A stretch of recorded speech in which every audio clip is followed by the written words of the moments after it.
Hello guys, स्वागत है एक और नई वीडियो में। इस वीडियो हम कवर करने वाले हैं पॉलीमॉर्फिज्म। पॉलीमॉर्फिज्म क्या है? पॉलीमॉर्फिज्म मीन्स होता है एक नाम अलग अलग काम। ठीक है, एक नाम अलग अलग काम। चलो मैं स्क्रीन पर लेके चलता हूँ। ठीक है, जहाँ पे मैंने पॉलीमॉर्फिज्म की डेफिनेशन लिख रखी है कि एक नाम अलग अलग काम, जो कि मैंने आपको पहले ही बता रखा है। ठीक है, पॉलीमॉर्फिज्म क्या है? एक ऐसी एबिलिटी है जो फंक्शन या ऑब्जेक्ट को मल्टीपल फॉर्म में लिख सकते हैं पॉलीमॉर्फिज्म के अंदर। ठीक है, और ठीक है, तो यही डेफिनेशन में लिखा है, polymorphism is the ability of a function और object to take multiple form. ठीक है, इसके कुछ की पॉइंट है जो आप यहाँ पर देख सकते हो। इसके कुछ की पॉइंट है कि पॉलीमॉर्फिज्म जो है ना, सेम फंक्शन, इसमें क्या होते हैं, एक नाम के सेम फंक्शन हो सकते हैं लेकिन डिफरेंट बिहेवियर। ठीक है, अब यहाँ पर पॉलीमॉर्फिज्म टू टाइप के होते हैं। कौन कौन से होते हैं? एक होता है कंपाइल टाइम, जिसे हम ओवरलोडिंग बोलते हैं। ठीक है, कंपाइल टाइम को हम क्या बोलते हैं? ओवरलोडिंग बोलते हैं। सेकंड होता है रन टाइम, जिसे हम ओवर राइटिंग बोलते हैं। ठीक है, सेकंड होता है रन टाइम, जिसे हम ओवर राइडिंग बोलते हैं। ठीक है, रन टाइम यानी कि ये जो रन टाइम है ना, इस ओवर राइडिंग में हम यूज़ करते हैं वर्चुअल कीवर्ड का। ठीक है, वर्चुअल कीवर्ड का, लेकिन कंपाइल टाइम में नहीं करते। ठीक है, ध्यान रखना। ठीक है, अब इसमें क्या है, C++ में पॉलीमॉर्फिज्म के टाइप हमने अभी देखे हैं, कौन कौन से, कंपाइल और रन टाइम। ठीक है, जो कि यहाँ पे भी लिखे हैं कंपाइल में। ठीक है, जिसे हम स्टैटिक बोलते हैं। क्या बोलते हैं? स्टैटिक। कंपाइल टाइम को हम स्टैटिक बोला जाता है, जिसमें फंक्शन ओवरलोडिंग होती है और ऑपरेटर ओवरलोडिंग भी होती है। ठीक है, और रन टाइम जो पॉलीमॉर्फिज्म है, ये डायनेमिक होता है, जिसे हम फंक्शन ओवरराइडिंग बोलते हैं। ठीक है, तो अब इन दोनों के एग्जाम्पल मैं आपको रफली बता देता हूँ, उसके बाद आपको टर्बो पे एग्जीक्यूट करके दिखा देता हूँ। ठीक है, सो गाइस, हम चलते हैं सबसे पहले रफली स्क्रीन की तरफ मूव करते हैं। ठीक है, ओके गाइस, सो सबसे पहले हम एग्जांपल देखने वाले हैं कंपाइल टाइम पॉलीमॉर्फिज्म, जिसे हम फंक्शन ओवरलोडिंग बोलते हैं। ठीक है, तो इसका मैं एक कोड आपको ठीक है इस पर रफली बता देता हूँ। ठीक है, तो इसे मैं रिमूव कर रहा हूँ ताकि मेरे पास थोड़ा स्पेस आ जाए। ठीक है, तो ठीक है, इसके लिए मैंने सबसे पहले क्या की, एक क्लास बना दी ऐड नाम की।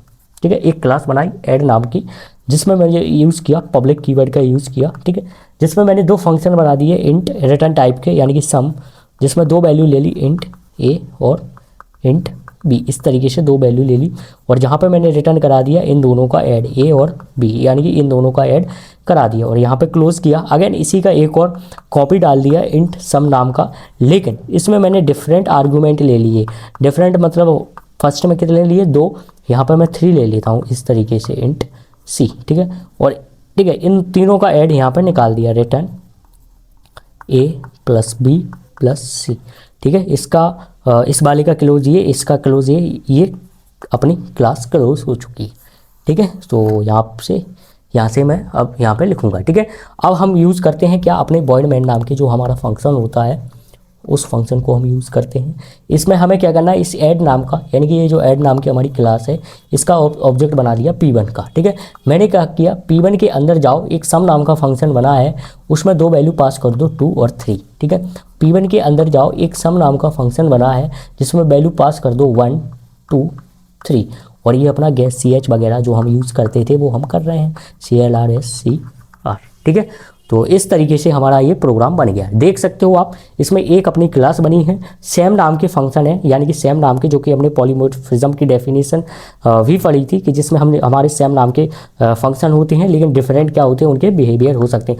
हो सकता है आप इसी तरीके का एक सम फंक्शन और बना सकते हो, जिसमें 4 आर्गूमेंट रख सकते हो, जैसे कि मैं इसमें 2 रखे हैं, A B C, जिसमें आप 4 आर्गूमेंट रख सकते हो या 1 रख सकते हो, यानी कि डिफरेंट बिहेवियर बना सकते हो। ठीक है, तो चलो अभी एग्जीक्यूट कैसे होगा। सबसे पहले एग्जीक्यूट ये वाली लाइन होगी, हमारा टर्बो इसे रन करेगा, ये देखेगा एक ऐड नाम की क्लास बनी है, जी हाँ बनी है, चेक करेगा। इसने कहा एक P1, इस ऐड क्लास नाम की जो क्लास है उसका एक P1 एक ऑब्जेक्ट बना दिया। P1 क्या करेगा, सम को कॉल करेगा, सम कॉल उस वाली सम को कॉल करेगा जिसमें 2 आर्गूमेंट है। इन दोनों में चेक करो, 2 आर्गूमेंट किसमें है, इन दोनों में है। तो क्या करेगा, 2 A को वैल्यू दे देगा, B 3 की, तो 2 और 3, यानी कि इन दोनों का ऐड कितना हो जाएगा, 5। इन दोनों का ऐड कितना हो जाएगा, 5। ठीक है, उसी तरीके से 1 2 3 A B C, तीनों की वैल्यू 1 2 3, तीनों का ऐड ठीक है 3 2 5, यानी कि 6। ठीक है, अब 5 और 6 आउटपुट कब आएगा, इस तरीके से आउटपुट नहीं आएगा, ये जो मैंने लिख दिया है P1 सम, यानी कि इसको पूरा का पूरा एक ठीक है, सी आउट के अंदर लिखना पड़ेगा। कैसे लिखना पड़ेगा? सी आउट P1 डॉट सम, इस तरीके से आपको लिखना पड़ेगा। ध्यान रखना, मैं टर्बो पे सी आउट के अंदर लिखूंगा, अभी आपके लिए समझाने के लिए मैंने इस तरीके से लिख दिया, ठीक है, लेकिन इसको हम सी आउट के अंदर लिखेंगे, ठीक है। So I hope so guys I hope आपको ये चीज़ अच्छे से क्लियर हो चुकी होगी। आप इसका स्क्रीनशॉट ले सकते हो क्योंकि मैं इसको रिमूव करने वाला हूँ, ठीक है। सेकंड आपको बताने वाला हूँ रन टाइम पॉलीमॉर्फिज्म फंक्शन, जिसे हम ओवरराइडिंग भी बोलते हैं, ठीक है। तो इसको हटा रहा हूँ, सेकंड बता रहा हूँ। सेकंड कौन सा बता रहा हूँ? रन टाइम पॉलीमॉर्फिज्म, ठीक है, जिसे हम ओवरराइडिंग भी बोलते हैं, ठीक है, ओवरराइडिंग भी बोलते हैं। तो उसके एग्जाम्पल के लिए मैंने एक क्लास बनाई, एनिमल नाम की क्लास बना दी, किसी भी नाम की, एनिमल नहीं, एक काम करता हूँ मैं शेप नाम की बना देता हूँ, ठीक है। कैसा एग्जांपल बना रहा हूँ? जिसमें यहाँ डिफरेंट शेप का एरिया ले गए और कैलकुलेट करेंगे कि सेम फंक्शन नेम से, ठीक है, सेम नाम फंक्शन से, ठीक है। तो क्लास बना दी शेप नाम से, इस तरीके की शेप, ठीक है। यहाँ पे हमने पब्लिक यूज़ किया। हमने पढ़ा था डेफिनेशन में कि जो रन टाइम, ठीक है, जो रन टाइम पॉलीमॉर्फिज्म होता है वहाँ पे हमें वर्चुअल कीवर्ड की कंपलसरी होती है, जिसमें हमें वर्चुअल लिखना पड़ता है, वर्चुअल। और अब उसके बाद अपने फंक्शन का नाम सपोज वर्ड एरिया रख दिया, ठीक है, जिसमें एक मैंने मैसेज डाल दिया सी आउट करके, मैसेज में लिख दिया area is not defined, area not, एक मैसेज डाल दिया, ठीक है, इस तरीके। इसका क्लोज ये कर दिया और इस क्लास का क्लोज मैंने ये कर दिया, ठीक है।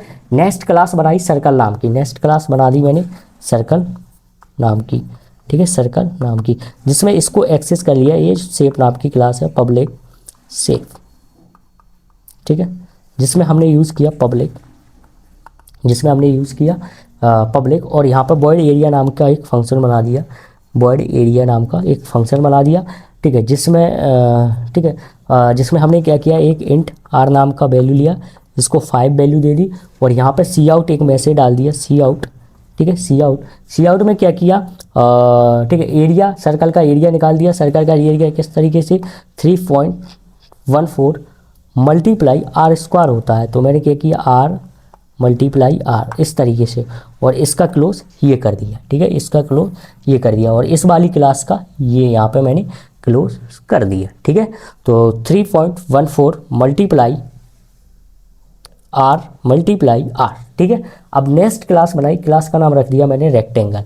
अब एक और क्लास बना दी रेक्टेंगल नाम की, ठीक है, रेक्टेंगल नाम की, जिसमें हमने पब्लिक जो हमारी शेप है उसको यहाँ पर ले लिया, शेप नाम की, ठीक है, स्टार्ट किया, ठीक है। ध्यान रखना है इन दोनों में थोड़ा स्पेस है, क्योंकि ये क्लास लिख रखा है और ये रेक्टेंगल लिख रखा है, ठीक है।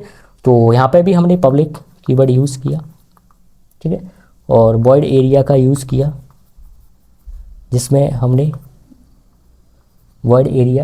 रेक्टेंगल का एरिया निकाला, ठीक है। रेक्टेंगल के एरिया के लिए क्या होता है, ठीक है, रेक्टेंगल के लिए सी आउट में लिखा, ठीक है, L मल्टीप्लाई B होता है, तो L की वैल्यू सपोज 4 है और B की मल्टीप्लाई 3, तो इसका मल्टीप्लाई किया और इस वाली क्लास को यहाँ पे क्लोज कर दिया। अब आएगा अपना वॉइड मेन नाम का फंक्शन, ठीक है, वॉइड मेन नाम का फंक्शन। अब देखो, ठीक है, इसमें मैंने क्या किया, ये जो शेप है, शेप नाम की जो क्लास है, इसको रन टाइम पे एक एरे बना दिया, सॉरी एरे नहीं, पॉइंटर का ऑब्जेक्ट बना दिया, एस नाम का एक ऑब्जेक्ट बना दिया, ठीक है।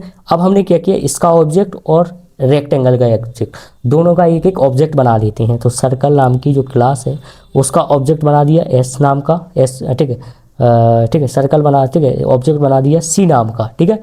और सेकंड क्लास है रेक्टेंगल नाम का, जिसका ऑब्जेक्ट बना दिया आर नाम का, इस तरीके से, ठीक है। तो दोनों के ऑब्जेक्ट बन चुके हैं, ठीक है। अब हमने क्या किया कि ये जो एस है, एस से कहा सी से, यानी कि ये जो सी है कि आप अपना पूरा एक्सेस एस को दे दो, तो एस क्या करेगा, एरिया को कॉल कर देगा, ठीक है। कौन से एरिया को कॉल करेगा, सी नाम की, ठीक है, सी नाम का क्या है, सर्कल। तो सर्कल के अंदर जो एरिया होगी, सर्कल कहाँ पर है, यहाँ पर, ये है सर्कल, तो इसके अंदर एरिया है, ये है एरिया, तो इसका आउटपुट आपको शो कर देगा। वो आर की वैल्यू 5 है, 315, ठीक है, 314 मल्टीप्लाई आर, तो इन दोनों का जितना भी आउटपुट आएगा, ठीक है, वो आउटपुट हमें टर्बो पे एग्जीक्यूट करके आ जाएगा, ठीक है। सेम इसी का आपको एक और कॉपी करना है, कॉपी मतलब किसके लिए, रेक्टेंगल के लिए। तो इसके लिए लिखना पड़ेगा एस, ठीक है, इक्वल, ठीक है, इस तरीके से सी की जगह क्या आ जाएगा, अब आर आ जाएगा, ठीक है। और ठीक है, एस अपनी जगह, ठीक है, और ये क्या करेगा, एरिया को कॉल कर देगा इस तरीके से, ठीक है। तो ये इस तरीके से एग्जीक्यूट करेगा, ठीक है। तो इसमें किस तरीके से एग्जीक्यूट होगा, इस चीज़ को आप समझ सकते हो। सबसे पहले वॉइड, ठीक है, ये वाला वॉइड मेन फंक्शन कॉल होगा, ये देखेगा शेप नाम का एक क्लास बनी है, जी बनी है, तो इसने एक ऑब्जेक्ट बना दिया, पॉइंटर टाइप का object S.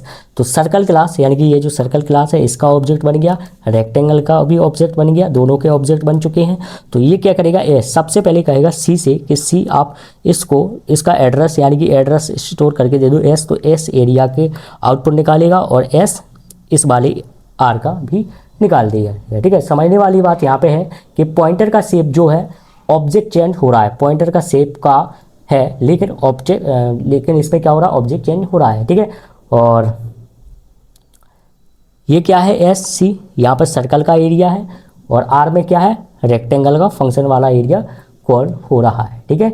So I hope आपको ये चीज़ अच्छे से क्लियर हो चुकी होगी, ठीक है। So okay guys, I hope आपको ये अच्छे से समझ आ चुका होगा रफली। अब मैं आपको टर्बो स्क्रीन पर लेके चलता हूँ, जहाँ पे मैं इस कोड को एग्जीक्यूट करके दिखा देता हूँ, ठीक है। तो देख सकते हो मैंने स्ट्रक्चर बना रखा है, हेडर फाइल वगैरह और मेन फंक्शन वगैरह, ठीक है। तो सबसे पहले एक काम करता हूँ, मैं एक क्लास बना लेता हूँ, क्लास का नाम कुछ भी रख सकता हूँ, सब कुछ मान के चलो ऐड नाम की एक मैंने क्लास बना दी, ठीक है, जिसके अंदर मैंने पब्लिक कीवर्ड यूज़ किया, ठीक है। और यहाँ पे मैंने क्या किया, एक काम कर देता हूँ, ये क्लास मैंने क्लोज कर दी, ठीक है। अब इस पब्लिक के अंदर, ठीक है, इस पब्लिक के अंदर एक फंक्शन बना दिया रिटर्न टाइप का, इंट सम नाम का फंक्शन, जिसमें मैंने दो वेरिएबल ले लिए, इंट ए और इंट बी, ठीक है, इस तरीके से ले लिए, ठीक है। और रिटर्न कीवर्ड यूज़ किया, जिसमें ए और बी का ऐड यानी कि रिटर्न ले लिया, ठीक है। तो यानी कि सम फंक्शन क्या काम करेगा, ए और बी दोनों का ऐड करके रिटर्न दे देगा। इसी तरीके से इसी का एक और कॉपी डाल दिया मैंने, ठीक है। क्यों डाल दिया बता रहा हूँ अभी, ठीक है। इंट सम, इंट ए, इंट बी और इंट सी, इस तरीके से मैंने ले लिए, ठीक है। और इसका भी मैंने ए प्लस बी प्लस सी, इस तरीके से इन तीनों का रिटर्न ले लिया, ठीक है। इसमें क्या हुआ, इसमें ये हुआ, देखो आप देख सकते हो, ये सम नाम का फंक्शन, ये भी सम नाम का फंक्शन, यानी कि एक ही टाइप के फंक्शन है ना, सेम नाम के फंक्शन है, लेकिन इनका डिफरेंट क्या है, बिहेवियर है। यानी कि इसमें मेरे 2 वेरिएबल हैं और इसमें मेरे क्या है, 3 वेरिएबल हैं, ठीक है। तो यही था पॉलीमॉर्फिज्म का स्टैटिक ओवरलोडिंग, ठीक है, ठीक है। अब मुझे क्या करना पड़ेगा, ये जो क्लास है ना, इस क्लास के लिए अपने मेन फंक्शन में ऑब्जेक्ट बनाना पड़ेगा, तभी तो ये वर्क करेगा, ठीक है। तो चलते हैं अपने मेन फंक्शन के पास, ठीक है। इस फंक्शन में ये जो मेरा ऐड नाम का है, ऐड नाम का इसका ऑब्जेक्ट बना दिया P1 नाम का। मैंने कहा P1 से कि आप सबसे पहले इस सम नाम के फंक्शन को कॉल करो, लेकिन सम नाम के फंक्शन में हमें क्या करना पड़ रहा, 2 वैल्यू को पास करनी पड़ेंगी। तो 2 वैल्यू डाल दी, 2 और 3, कोई भी एक वैल्यू ले लेना, चाहो तो आप रन टाइम यानी कि यूज़र के थ्रू भी वैल्यू गेट कर सकते हो, किस तरीके से, सीन फंक्शन का यूज़ करके, ठीक है। मैंने डायरेक्ट वैल्यू इस तरीके से पास कर दी, लेकिन हमें क्या करना, हमें ये फंक्शन क्या कर रहा है, सम रिटर्न करके दे रहा है। तो रिटर्न करके दे रहा है तो हमें यूज़ करना पड़ेगा सी आउट नाम का फंक्शन, जिसमें मैंने मैसेज लिख दिया सम इक्वल, ठीक है, इस तरीके का मैसेज डाल दिया और ये आ गया, ठीक है, ये अपना, ठीक है। और यहाँ पे चाहो तो एंड लाइन भी यूज़ कर लेना ताकि लाइन ब्रेक करके, और ठीक है। इसी तरीके से अगर एक सी आउट और डाल दूंगा, जिसमें मैंने मैसेज डाल दिया सेकंड सम इक्वल, ठीक है, P1 के अंदर जो सम नाम का फंक्शन है, इसमें मुझे क्या करनी पड़ेगी, 3 वैल्यू पास करनी पड़ेगी, 2 3, एक वैल्यू और मैंने पास कर दी इस तरीके से, ठीक है। इसे मैंने क्लोज किया और ठीक है, इतना ही रहने दिया, ठीक है। तो इसमें क्या हुआ, इसमें इस चीज़ को समझो। सबसे पहले क्या बनी है, सबसे पहले अपना ये वाला फंक्शन वर्क करेगा, वॉइड मेन वाला। ये देखेगा, क्या देखेगा कि ऐड नाम की एक क्लास बनी है और उसका ऑब्जेक्ट बना है P1 नाम का, जो कि मैंने बना रखा है, ठीक है, जो कि मैंने बना रखी है क्लास ऐड नाम की, और P1 ऑब्जेक्ट बना दिया है, ठीक है। ये करेगा कि P1 ऑब्जेक्ट के अंदर एक सम नाम का फंक्शन बना है। सम नाम के तो यहाँ पे 2 बने हुए हैं, लेकिन ये कन्फ्यूज इसलिए नहीं होगा क्योंकि इसमें मैंने 2 आर्गूमेंट पास किए हैं। तो 2 आर्गूमेंट किसके पास है, इसके पास है, तो इसका रिटर्न जो भी आएगा वो आउटपुट हमें यहाँ का शो कर जाएगा, ठीक है। अगेन इसी तरीके का रिपीट इसमें हो जाएगा, तो ये वाला रिटर्न दे देगा, सेकंड वाला सम, ये वाला, ठीक है। तो अल्ट F9 करेगा, किया मैंने, मुझे कोई भी एरर नहीं मिली, तो मैंने कंट्रोल F9 किया, तो आप देख सकते हो ये मेरा आउटपुट आ गया। ठीक है, तो इस तरीके से ये वर्क करता है। ठीक है, तो आप इसका स्क्रीनशॉट ले सकते हो।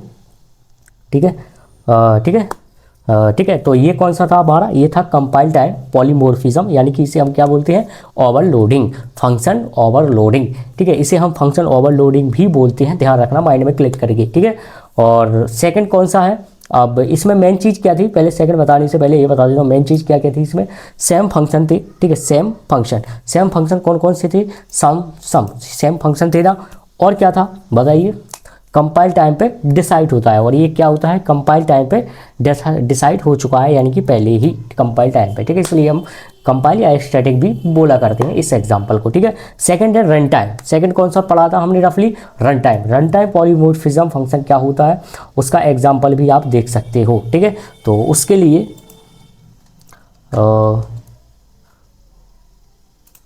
Okay guys, so second example कौन सा है हमारा, सेकंड एग्जाम्पल है रन टाइम पर। ठीक है, रन टाइम पॉलीमॉर्फिज्म। ठीक है, तो हम यहाँ पे क्या करने वाले हैं, यहाँ पे डिफरेंट शेप का जो एरिया है वो कैलकुलेट करेंगे सेम फंक्शन में। ठीक है, तो चलते हैं सबसे पहले उसी स्क्रीन पर। ठीक है, ठीक है, सो ओके गाइस, देख सकते हो आप। ठीक है, ये हमारी स्क्रीन, यहाँ पे मैंने सब कुछ क्लियर कर रखा है। ठीक है, तो सबसे पहले एक क्लास बना दी शेप नाम की। ठीक है, तो सबसे पहले क्लास बना देते हैं, एक शेप नाम की एक क्लास बना दी। ठीक है, जिसे हमने पब्लिक कीवर्ड यूज़ किया, और इस क्लास को यहाँ पे क्लोज कर दिया। ठीक है, तो यहाँ पे हमारा फंक्शन का हमने पढ़ा था ओवरराइडिंग, यानी कि ये रन टाइम है, इसमें हमें वर्चुअल कीवर्ड लगाना कंपलसरी है। ठीक है, और इसका नाम रख दिया वॉइड एरिया नाम का हमने रख दिया। ठीक है, इस तरीके से, और यहाँ पर सी आउट में कोई भी एक मैसेज डाल दिया, फिलहाल अभी के लिए डाल दिया मैंने एरिया नॉट डिफाइन। ठीक है, ये इस तरीके का एक मैसेज डाल दिया, और यहाँ पे एंड एल भी डाल दिया। ठीक है, और ये जो फंक्शन है इसका यहाँ पे मैंने क्लोज कर दिया। अगेन मैंने क्या किया, ये है ना, ये क्लास है शेप नाम की, सेकंड क्लास का नाम रख दिया मैंने एरिया। ठीक है, सेकंड क्लास का नाम रख दिया क्या, सर्कल। ठीक है, सॉरी एरिया नहीं सर्कल। ठीक है, सेकंड क्लास का नाम रख दिया सर्कल। ठीक है, सर्कल में एक्सिस ले लिया किसका, शेप का, जो शेप नाम की क्लास है, तो हमने किया पब्लिक SHAP। ठीक है, इसमें ले लिया। याद हो हमने कल की वीडियो में इनहेरिटेंस वगैरह पढ़े थे, जिसमें बेस क्लास क्या होती थी, मल्टी लेवल क्या होती थी, वो सब इसमें यूज़ हो रहा है, ध्यान रखना इस बात को। ठीक है, ठीक है, तो यहाँ पे मैंने क्या किया, पब्लिक कीवर्ड यूज़ किया यहाँ पे। ठीक है, और यहाँ पे एक फंक्शन बना दिया, फंक्शन का नाम रख दिया एरिया, जिसमें हम एरिया निकालने वाले हैं।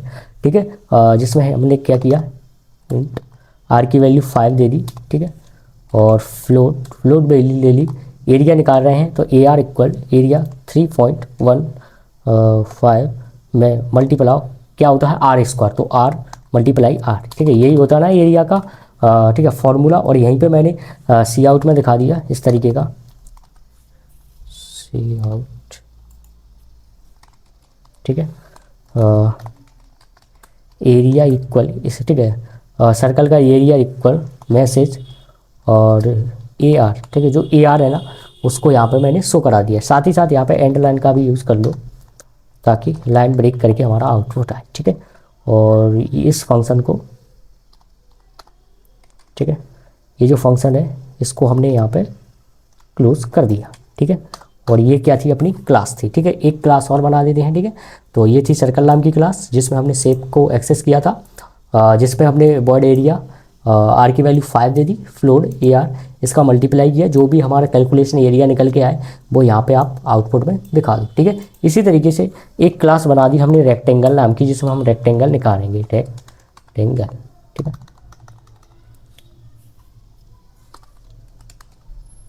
ठीक है, जिसमें हमने एक्सेस ले लिया पब्लिक शेप का, जो हमारा शेप नाम का फर्स्ट क्लास थी उसका। ठीक है, और इसका ये कर दिया।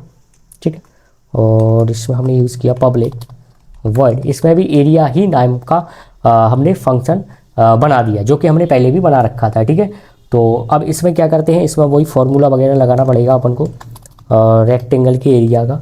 तो इसमें सबसे पहले इंट, ठीक है, एल की वैल्यू ले ली मैंने 4 ले ली, और बी की वैल्यू ले ली फिलहाल 3 ले ली, और एक फ्लोट वैल्यू ले ली जिसमें हम रेक्टेंगल निकालेंगे। ठीक है, रेक्टेंगल निकाल सकते हो, या चाहो तो आप सी आउट मैसेज में भी निकाल सकते हो। एक काम कर दो, रेक्टेंगल निकाल रहे हैं तो आर ई सी नाम का एक वेरिएबल ले लिया जिसमें किया एल मल्टीप्लाई बी का। ठीक है, और यहीं पर, ठीक है, और यहीं पर मैसेज में दिखा दिया रेक्टेंगल, अरे भाई, ठीक है, रेक्टेंगल इक्वल आर ई सी। ठीक है, ये आर ई सी को यहाँ पे दिखा देना। ठीक है, और यहाँ पे एंडल भी इस तरीके का मैंने लिख रखा है। ठीक है, तो देख सकते हो।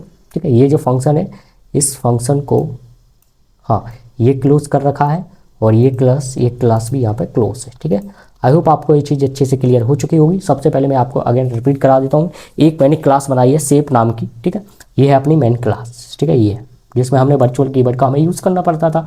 हमने ठीक है, अभी ठीक है, डायनेमिक, क्योंकि इसे बनाना है हमें डायनेमिक। ठीक है, तो एक क्लास बनाई हमने सर्कल नाम की। ठीक है, जिसमें हमने शेप दे दिया पब्लिक, एक वॉइड एरिया नाम की एक ठीक है क्लास बना दी, क्योंकि हमने पढ़ा था पॉलीमॉर्फिज्म क्या होता है, सेम नाम का बट डिफरेंट क्या होता है बिहेवियर। ठीक है, वॉइड एरिया इस क्लास में, ये वाली क्लास में। अब ये क्लास बंद होती है। अगर नेक्स्ट क्लास मैंने बना दी रेक्टेंगल नाम की। ठीक है, रेक्टेंगल नाम की, जिसमें भी वॉइड एरिया ही नाम का क्या बना दिया, एक हमने फंक्शन बना दिया। अब ये कब वर्क करेंगे, यानी कि दोनों में एक्सेस हैं, शेप नाम के हैं।